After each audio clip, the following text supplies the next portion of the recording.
Professor Ada Yonath's academic journey began at the Hebrew University of Jerusalem, where she earned her BSc in chemistry and MSc in biochemistry in the early 1960s. Continuing her pursuit of knowledge, she obtained her PhD from the esteemed Weizmann Institute of Science, followed by postdoctoral studies at Carnegie Mellon University and MIT. In 1970, Professor Yonath established Israel's first protein crystallography laboratory at the Weizmann Institute of Science. Throughout the years, she plunged into understanding the ribosome's role as the cell's protein factory, leading research unit of the Max Planck Society in Germany alongside her work in Israel. In 2000-2001, Professor Yonath achieved a significant breakthrough by determining the ribosome's structure, paving the way for further exploration into antibiotics and antibiotic resistance mechanisms. In recent years, she has focused on genetic ribosomal diseases and the origins of life.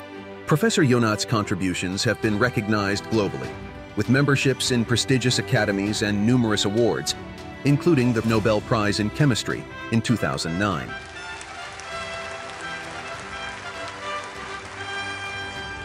Today, we honor her impact on structural biology and her enduring dedication to scientific inquiry.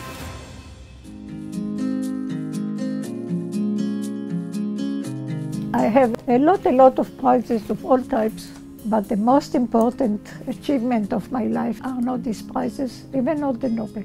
It's the structure and function of the ribosome.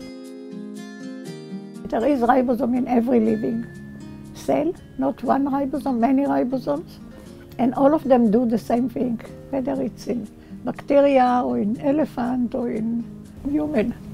They read the genetic information, the genetic code, and accordingly they produce proteins. They all have to be together in a specific structure. At that time we did the structure by crystallography. It means we needed small crystals which are built piece by piece in 3 dimensions. To get them to make a crystal was not possible when I started. There were already 20 years of trying. Of best researchers in the world, they could not crystallize it. And they announced it, that ribosomes cannot be crystallized by their nature. And I was able to crystallize them. Not easily, it took 3 years. The whole world was laughing at me and saying, oh, you want to see the ribosome at cryotemperature and so on and so on. Today, almost all the biological crystallographers, I measure him at cryotemperature, very cold, but with electron microscopy. And this idea came to us by a person that was at that time our postdoc, Moran Shalev Ben-Ami. She came from the Technion. My advice for the young, new scientists is go after your curiosity. Of course, it has to be logical and maybe doable, or maybe you can make it doable. But the most important is that it answers a question that is really deeply interesting for you. I did obtain a lot of very high prestigious honorary doctorates from many universities around the world.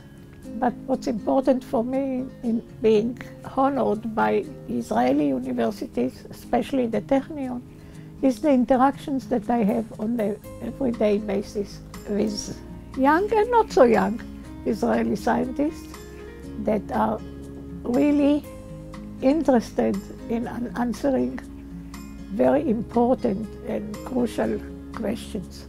And some of them are really make it. Even if they don't get the Nobel Prize.